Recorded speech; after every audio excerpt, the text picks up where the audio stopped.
we're actually going to kind of talk about two poses, Cobra pose and Up Dog, upward facing dog. So I love any sort of heart opener, any heart shine moment. I am all about it.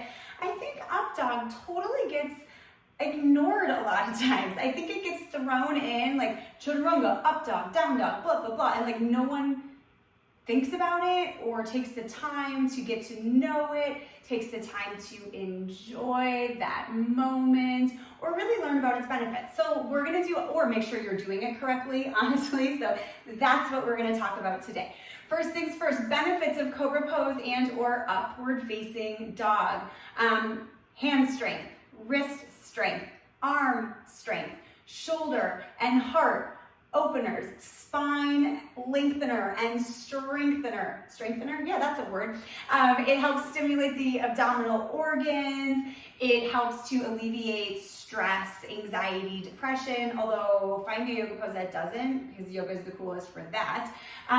What else does it do? Yeah, that's pretty much it. Oh no, it helps to expand your lung capacity so you can take fuller, deeper breaths, which is an extremely great thing. So benefits are amazing for upward facing dog. Let's make sure that we're doing it correctly. There are a couple key mistakes that people make in Cobra or upward facing dog, and we're gonna not make those. So first things first, we're gonna make sure the legs are energized. We are going to make sure that we are not dumping into the low back or popping the ribs in order to open the chest.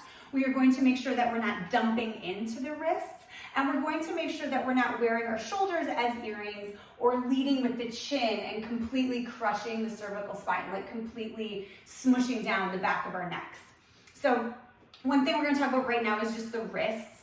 I'm not going to pretend to admit that 90-degree situation is awesome for your wrists. It's not, but we can definitely make sure that we're positioning our hands in a way and distributing the energy in our hands in a way that helps lengthen the wrist instead of crunch into it. And we can do that, first of all, by really making sure that you're pressing the pads of your fingers into the mat, and that you're also pressing the knuckles where your fingers and your palms meet. So these knuckles right here.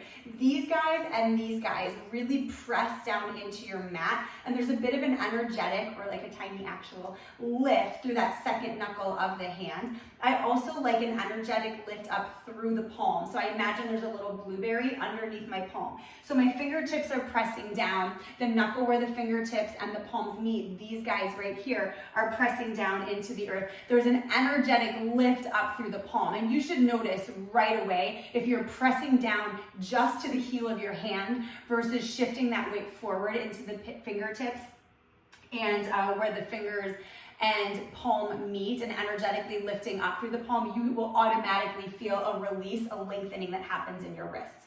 So there, we've already combated one of the main issues that people have, is that it hurts their wrists. Perfect. Let's build the rest of the pose.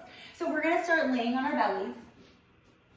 First thing I like to do when we're here on our belly is release any unneeded and unnecessary congestion in the hip flexor. So go ahead and pick up your left foot just like a couple inches and then tap it back behind you. Like you're gonna tap your toes through an imaginary paper wall and then drop your left leg down. Notice how it grew like 2 inches. Isn't that the coolest? Pick up that right leg, reach it back behind you, open up through the hip flexor, tap that imaginary paper wall, and then release your foot back down. So you should automatically feel an opening, a releasing, a lengthening through that hip flexor, so there's no more congestion, like your legs are jammed up into your pelvis. Perfect. From here, bring your hands next to your chest, chaturanga arms. Press the tops of your feet into the earth a gajillion. Make sure your toes are angled straight back and not angled in towards each other.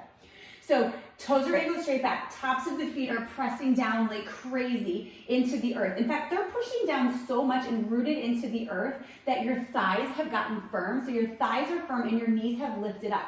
Not just your knees, but actually the tops of your thighs where your knees meet, or the bottoms of your thighs, have also lifted up. Now go ahead and lift your belly button off of your mat. Imagine there's a strawberry underneath your belly button. You should be able to stick your hand underneath there. Notice that as you lifted your belly button for that strawberry, your glutes engaged. They're not like rock solid pinch of penny engaged, but they're firm, right? And the low back has lengthened. So it's lengthened out. The sacrum of your tailbone is sort of reaching down towards the heels instead of pointing up. All right, so lower body is set. belly is lifted. Do a shoulder roll to lock and load your shoulders into place. Notice that the shoulder blades, your scapula, are now sliding down your back, and your heart has opened up a little bit, and your collarbones are wide. Start to press into the fingertips and the knuckles where the fingers and palms meet. Start to press into those. Reach your heart forward, forward, forward, forward, forward, forward, forward.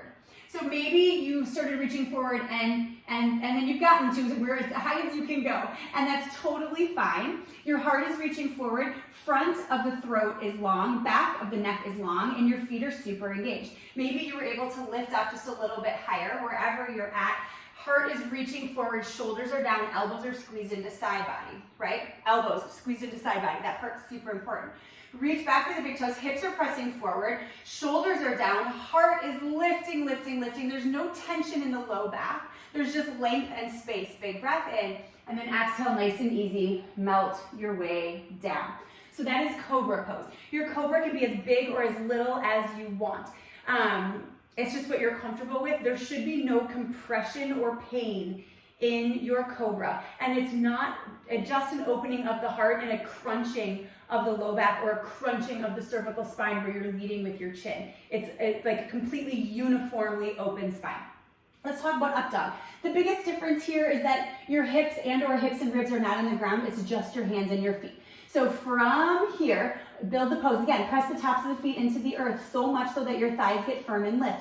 Lift your belly button off of the mat to protect that strawberry. The glutes are engaged. The low back is nice and long. Shoulder roll to lock and load your shoulders into place. Press into your fingertips to start to lift yourself all the way up. So I don't know if you can tell from here, but it's just my hands and the tops of my feet that are on the earth now.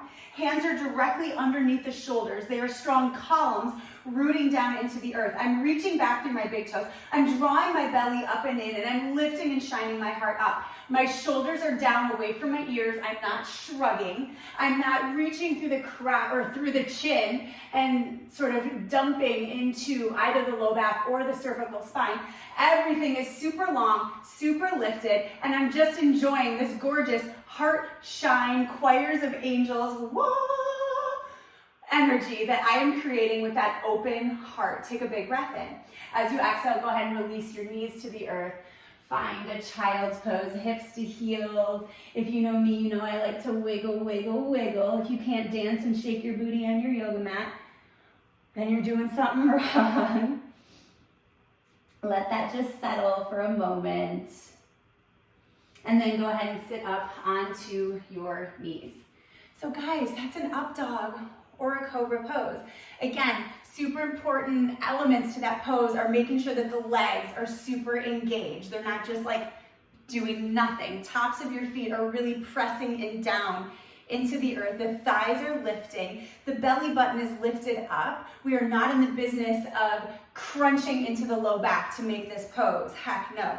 Glutes are engaged, right? Shoulders are locked and loaded, so a nice open heart, super wide collarbones. Shoulders are down away from the ears. Arms are strong columns. You're pressing into the fingertips and the knuckle where your fingers and palms meet. You're energetically lifting up through the palm of your hand to find even more length and space for your arms to sort of perch yourself up onto them to open and shine your heart even more.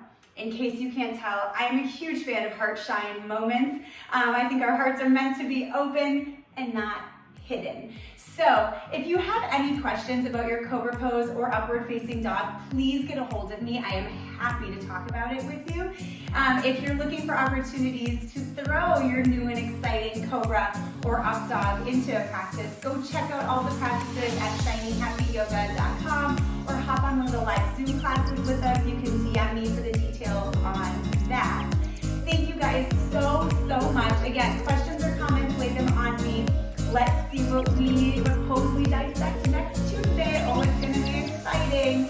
Thanks guys so much. Be well. Mwah.